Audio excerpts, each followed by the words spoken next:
Oi, gente. Pois é, o Jair Bolsonaro está querendo subsidiar igrejas em todo o Brasil e, através disso, assegurar o voto evangélico.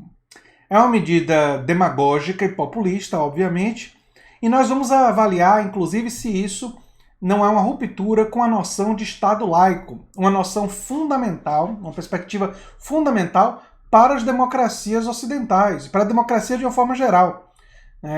O princípio do Estado ser laico, neutro para com as religiões, é um elemento basilar, um dos pilares da democracia. E sem ele, não existe democracia.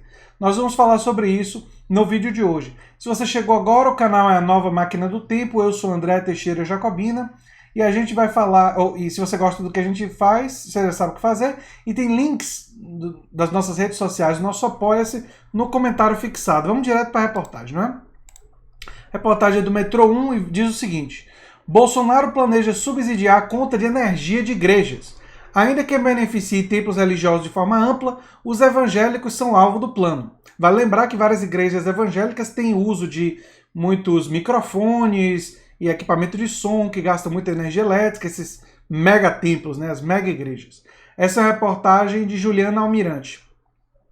O presidente da República, Jair Bolsonaro, quer conceder subsídios na conta de energia para templos religiosos de grande porte, de acordo com a reportagem do jornal Estadão publicada hoje. E se for só por de grande porte, beneficia prioritariamente quem?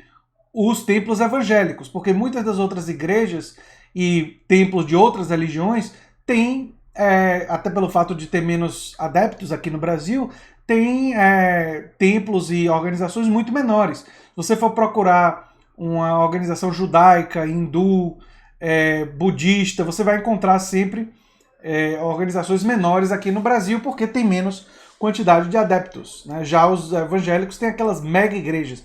Então, só de restringir para os de grande porte, a coisa já está piorando. Mas vamos seguir, porque, além disso, e as organizações seculares que não são religiosas e não estão sendo beneficiadas? Alô, Estado laico? Neutro para com as religiões? Parece que não, mas vamos lá. Uma minuta de decreto foi elaborada a pedido do presidente pelo ministro de Minas e Energia e enviada para a pasta da Economia. A articulação para implantar a medida, no entanto, já provocou atrito no governo. A equipe econômica quer rejeitar o subsídio que bate de frente com a agenda do ministro Paulo Guedes. O Paulo Guedes falou tanto contra subsídios que chega a ser ridículo que seja o governo Bolsonaro que esteja implementando isso daí, não é? O ministro de Minas e Energia confirmou à reportagem que a medida passa por estudo. Ainda que beneficie templos religiosos de forma ampla, os evangélicos são alvo do plano. A bancada evangélica hoje é a principal base de sustentação do governo e Bolsonaro tem atendido às suas reivindicações desde que assumiu o cargo. Muitos templos já declararam que estão dispostos a auxiliar Bolsonaro a coletar as assinaturas necessárias para criar o novo partido do presidente, o Aliança pelo Brasil. Então ele está tentando, obviamente, sedimentar o apoio junto às organizações evangélicas, junto a organizações religiosas de grande porte, para ter esse grupo como seu grupo de grande apoio nas próximas eleições. Eu tenho que reconhecer que, embora eu não suporte o Bolsonaro e embora essa medida seja inconstitucional e absurda e uma ruptura com os valores democráticos, do ponto de vista eleitoral, lamentavelmente, é uma boa estratégia. Eu tenho que reconhecer isso. Se trata de uma estratégia para um Brasil que cada vez mais se torna evangélico, que cada vez mais se torna neopentecostal. Essa é uma estratégia populista, demagógica, que, infelizmente, pode funcionar. Eu venho pensando sobre o fato de que, se o Brasil continuar caminhando nessa direção do fundamentalismo religioso, eu não sei até que ponto eu vou ter espaço para fazer o que eu faço. Em um país com características e ambições teocráticas, ou caminhando nessa direção, vamos pegar a Rússia atual do Vladimir Putin, pessoas que fazem o que eu faço são perseguidas, né? Então, eu acho que, assim, a longo prazo, se o Brasil continuar caminhando nessa direção, pode ser que uma pessoa como eu tenha até que sair do país. Não é uma coisa impossível. É lógico que eu não quero isso. Eu tenho raízes e ligações. E minha família está aqui, enfim.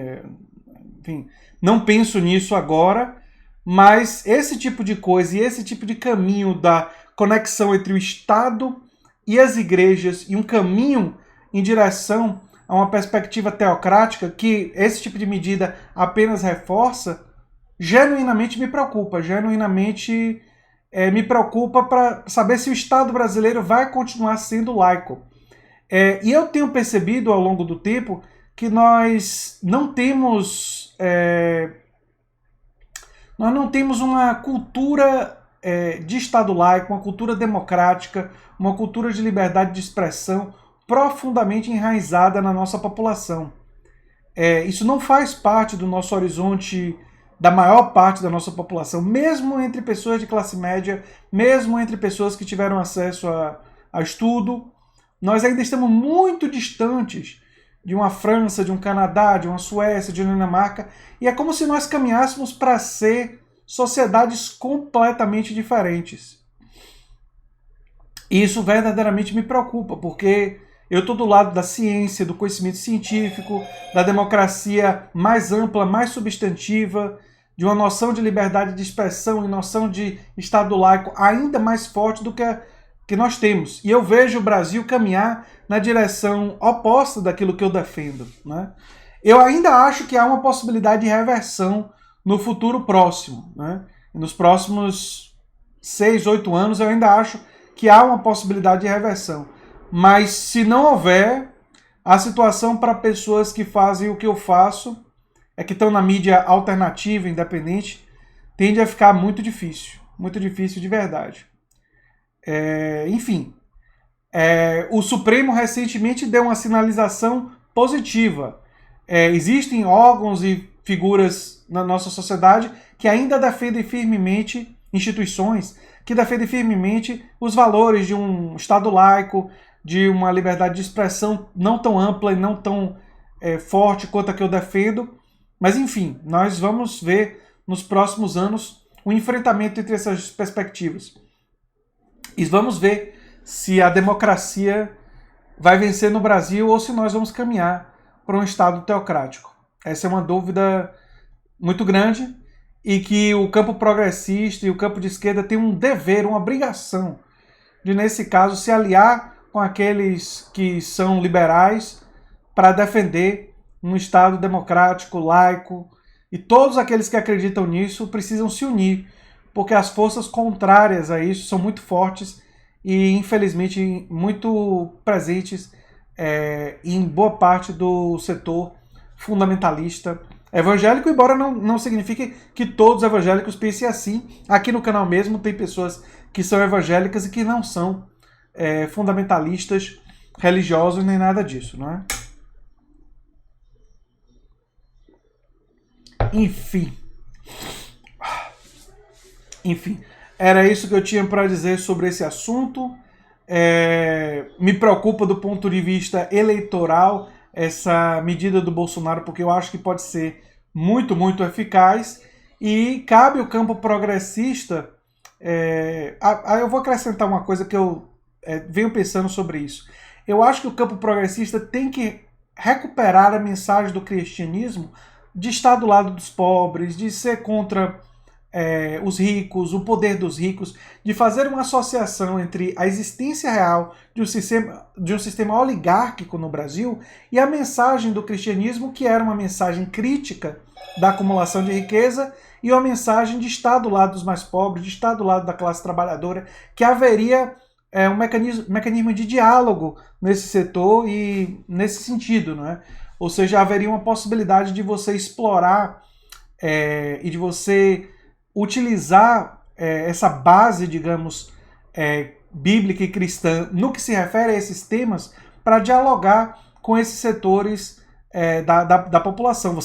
Isso não significa de forma alguma aderir ao fundamentalismo, aderir a coisa como criacionismo, aderir ao negacionismo ambiental. Não, os temas da defesa da ciência, os temas da defesa do conhecimento científico, nós não podemos abrir mão. Nós não podemos abrir mão da liberdade de expressão. Mas nós podemos sim dialogar com as dimensões das diversas religiões, não só da religião cristã, mas das diversas religiões que se colocam do lado dos mais pobres, as dimensões que se colocam do lado da classe trabalhadora, as dimensões que criticam a acumulação de riqueza, a acumulação de poder, porque são críticas que, embora nós possamos fazer do ponto de vista materialista, usando teorias como materialismo histórico, usando teorias do campo secular, do campo científico, elas podem encontrar identidade e diálogo com perspectivas de diferentes religiões, e eu acho que aí há uma oportunidade de diálogo